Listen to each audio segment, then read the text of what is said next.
आपण पाहताय न्यूज 15 मराठी आणि आता पाहणार आहोत दिवसभरातील महत्त्वाच्या घडामोडी। निवडणूक आयोगाला न्यायालयाचा मोठा दणका, निवडणूकच केली रद्द। लोकसभा निवडणुकीच्या तारखा जाहीर करताना केंद्रीय निवडणूक आयोगाने त्या लोकसभेतील विधानसभेच्या पोटनिवडणुका घेण्याचेही आदेश दिले होते। महाराष्ट्रातही अकोला पश्चिम विधानसभेची निवडणूक घेण्यात येणार होती।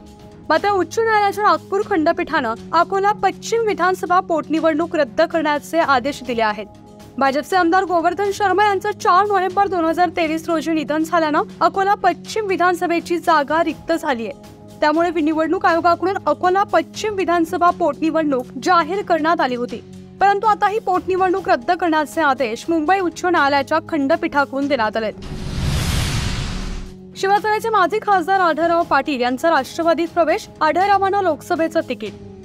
शिवसेनेचे शिरूर लोकसभा मतदारसंघाचे माजी खासदार शिवाजीराव आढळराव पाटील यांनी आज राष्ट्रवादी काँग्रेसमध्ये प्रवेश केलाय। उपमुख्यमंत्री अजित पवार यांच्या उपस्थितीत शिवाजीराव आढळराव पाटील यांनी राष्ट्रवादीत प्रवेश केलाय। त्यांच्यासह 200 पदाधिकाऱ्यांनी राष्ट्रवादी काँग्रेसमध्ये प्रवेश केलाय। पाटील यांच्या पक्ष प्रवेशानंतर अजित पवार यांच्याकडून शिरूरची उमेदवारी जाहीर करण्यात येणार आहे। त्यामुळे अमोल कोल्ह्यांविरुद्ध शिवाजीराव आढळराव पाटील अशी चुरशीची लढत होणार आहे। दृश्यम चित्रपटातील सीनप्रमाणे म्हाळुंगे इंगळे गावातील युवकाची हत्या। म्हाळुंगे MIDC पोलीस ठाण्याच्या हद्दीतील म्हाळुंगे इंगळे गावातील अपहरण झालेल्या आदित्य भांगरे नामक तरुणाला बेदम मारहाण करून त्याचा मृत्यू झाला। त्याचा मृतदेह महाराष्ट्र गुजरात सीमेवर असणाऱ्या जंगलात जाळल्याची धक्कादायक माहिती चाकण पोलिसांनी अटक केलेल्या आरोपीकडून मिळवली आहे। चाकण पोलिसांनी दिलेल्या माहितीवरून अटक करण्यात आलेला आरोपी अमर नामदेव शिंदे, वय वर्ष 25, राहणार कासार आंबोली, तालुका मुळशी, जिल्हा पुणे यांच्याकडे चाकण पोलीस सखोल चौकशी केली असता त्याने त्याचा सहकारी आरोपी राहुल पवार, त्याच्या भावाचा खून झाला होता, त्याचा चेहरा छिन्न विछिन्न अवस्थेतील फोटो इंस्टाग्रामला पोस्ट केल्याचा मनात राग धरून आदित्य भांगरे, वय वर्ष 18 नामक तरुणाचं अपहरण करून त्याला बेदम मारहाण करून निर्घृणपणे खून करण्यात आल्याची कबुली अटक आरोपीने दिली आहे।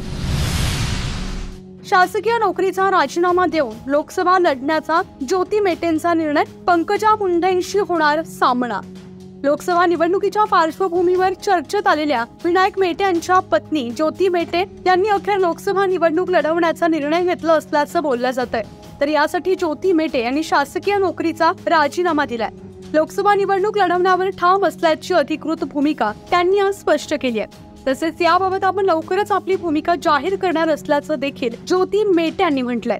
त्यामुळे बीड लोकसभा मतदारसंघातून पंकजा मुंडेंविरुद्ध ज्योती मेटे असा सामना रंगणार असल्याचं जवळपास स्पष्ट झालंय। बारामती लोकसभा निवडणूक लढणारे विजय शिवतार यांना नोटीस, होऊ शकते शिस्तभंगाची कारवाई। गेल्या काही दिवसांपासून शिवसेना शिंदे गटाचे नेते विजय शिवतारे हे बारामती लोकसभा मतदारसंघातून निवडणूक लढण्यावर ठाम आहेत। तर येत्या 12 तारखेला 12 वाजता विजय शिवतारे हे उमेदवारी अर्ज भरणार असल्याचं सांगितलं जात आहे। परंतु त्याआधी शिवतारे पुन्हा एकदा चर्चेत आलेत। विजय शिवतारेंवर कारवाई होण्याची शक्यता वर्तवली जाते। विजय शिवतारे यांना शिस्तपालन समितीने नोटीस बजावली आहे। पक्षविरोधी भूमिका मांडल्यानं विजय शिवतारेंवर कारवाई होण्याची शक्यता असल्याचं सांगितलं जात आहे। शिवसेना पक्ष प्रतोद भरत गोगावले यांच्याकडून कारवाईचे संकेत देण्यात आले। महायुतीत जे ठरेल ते सर्वांना बंधनकारक असेल असं गोगावले यांनी स्पष्टपणे म्हटलंय।